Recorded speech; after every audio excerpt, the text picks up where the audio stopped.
تب دادا نے حویلی کی ایک خادمہ کے ساتھ سمجھ گئی نا، امتل نے گلا کھنکار کر معاملے کی نوعیت سمجھائی، جسے سمجھ کر شیلا نے سٹپٹا کر سر اس بابت میں ہلا دیا۔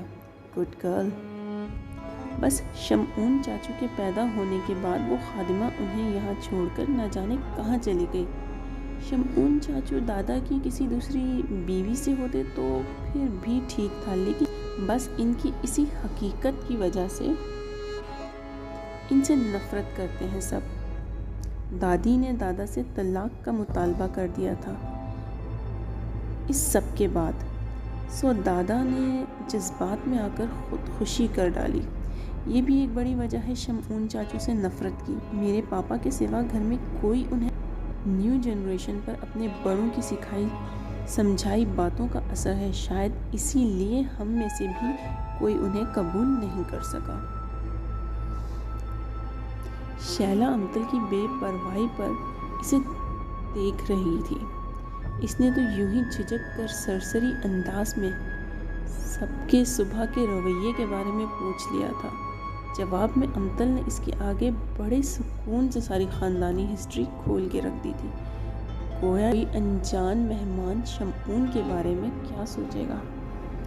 شیلا کے سبھی مکین کٹھور دل لگے اور اسے شمعون سے ہمدردی محسوس ہوئی، ساتھ ہی تیمور افندی کے لیے دل میں احترام اور بڑھ گیا۔ لیکن میرا خیال ہے شمعون چاچو کا کہیں بھی کوئی قصور نہیں، ان سے یہ نفرت ناجائز ہے، کم سے کم تم لوگ اپنی ہی دھن۔ شیلا نے چونک کر اپنا خالی پہلو دیکھا۔ ہانیہ اور امتل فون پکڑے کافی فاصلے پر کھڑی نہ جانے کس سے باتوں میں لگی تھی۔ اسے احساس ہی نہیں ہوا کہ وہ دونوں کب اس کے پاس سے گئی تھی۔ سر جھٹک کر شیلا اپنے کمرے میں جانے کے لیے لان کے بیچ سے اٹھی اور جیسے ہی مڑی شمعون کے فولادی وجود سے ٹکرا گئی۔ اس لمح سے اسے کچھ یاد آیا تھا، لیکن کیا وہ سمجھ نہیں پائی۔ ایک اچٹی سی معززانہ نگاہ شمعون پر ڈال کر وہ آگے بڑھ گئی، جبکہ شمعون یک ٹک تھوڑی اوپر الجھی سلجھی سی لہراتی چوٹی کو دیکھتا رہا۔ تیمور آفندی کے بعد یہ پہلی بار تھا کہ کسی نے اس کے حق میں کچھ کہا تھا۔ اس کا ہاتھ بے اختیاری میں اپنے دل پر پڑا تھا۔ کچھ عجیب سا ہوا تھا اندر، جو اس وقت وہ 400 بار اپنے گھر واپس جانے کی بات کر چکی تھی اور تیمور آفندی سے ڈانٹ کھا چکی تھی، اور ڈانٹ کھانے کے بعد وہ اسے آئس کریم یا چاکلیٹ بھی زبردستی کھلاتے، گویا حویلی میں اس کا دل لگانے کی کوشش کرتے۔ شیلا حیران ہوتی، کوئی شخص اجنبیوں پر اتنا مہربان کیسے ہو سکتا ہے؟ لیکن جو بھی تھا وہ در حقیقت یہاں سے جانا چاہتی تھی، کیونکہ آتے جاتے حمزہ کے طنز اور کاٹدار نظریں اسے تکلیف دے رہی تھیں۔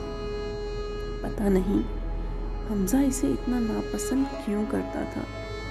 وہ بہرحال بہت ہرٹ ہو چکی تھی اور لازمی اپنے گھر جانا چاہتی تھی۔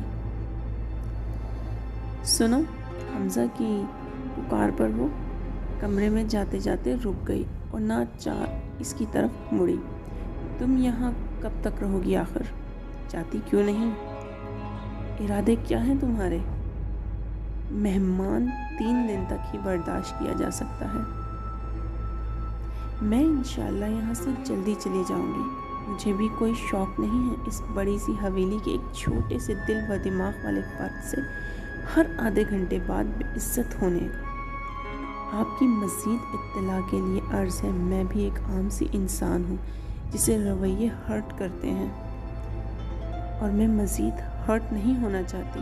چلی جاؤں گی میں، سخت لہجے میں کہہ کر شیلا نے دروازہ حمزہ کے منہ پر ہی پوری قوت سے بند کر دیا۔ حمزہ ساخت و سماعت وہیں کھڑا رہ گیا۔ شیلا کے تیزی سے برستے آنسو اور آنکھوں سے جھلکتی تکلیف اور گلے نے حمزہ کو سخت نادم کر دیا تھا۔ وہ گمسم سا سیڑھیوں کی طرف بڑھا تو وہاں سیڑھیوں کے دوسرے سٹیپ پر شمعون سر جھکائے بیٹھا تھا۔ حمزہ اسے نظر انداز کر کے سائڈ سے سیڑھیاں اترنے لگا، جب شمعون کی سرد آواز چاہتے ہوئے یہاں سے چلی جائے۔ اور آپ آخر کیوں نہیں چاہتے وہ یہاں سے جائے؟ شمعون کے ہی انداز میں منہ بنا کر پوچھتے ہوئے حمزہ نے ایک آئی برو چکائی۔ شمعون خاموش نظروں سے اسے دیکھتے ہوئے اس سے پہلے ہی سیڑھیاں اترتا چلا گیا، جبکہ پیچھے حمزہ کی آنکھوں میں اب الجھن تھی۔ شمعون کمرے میں داخل ہوا تو سامنے ہی بیڈ پر ایک سیاہ بلی کو موجود پایا۔ شمعون کے دروازہ بند کرتے ہی ساتھ ہی وہ بلی ایک لفظ بے آواز ہلے، ماں۔ شمعون نے بھوک پیاس سے مر جاؤں گی، آخر تم مجھے کوئی شکار کیوں نہیں کرنے دے رہے؟ میں اپنے طریقے سے کوئی شکار کل تک لا دوں گا۔ اب خود کچھ نہیں کریں گی، ہرگز بھی نہیں کریں گی۔ شمعون کی آنکھیں سرخ ہو گئیں، جنہیں اپنی ماں کی آنکھوں میں گاڑ کر وہ چبا چبا کر بولا۔ سامنے کھڑی بوڑھی ملگجے حلیے والی عورت ڈر کر 2 قدم پیچھے ہو گئی۔ وہ بوڑھی ہو چکی تھی، اس کی طاقتیں شمعون کی پاورز کے آگے کچھ نہیں تھیں۔ شمعون کی بات ماننے کے سوا اس کے پاس کوئی چارہ نہیں تھا، لیکن سب سے بڑی حقیقت یہ تھی کہ وہ اس کی ماں تھی۔ اس سے سوال کر سکتی تھی، لیکن کیوں؟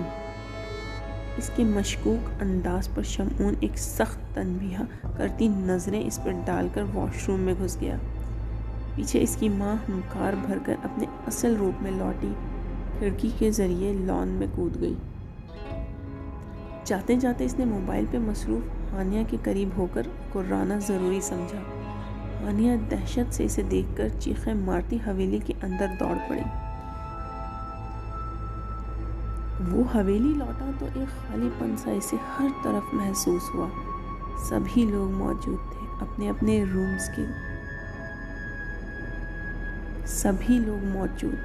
اپنے روزمرہ کے کاموں میں مگن، مگر کچھ تھا جو نہیں تھا۔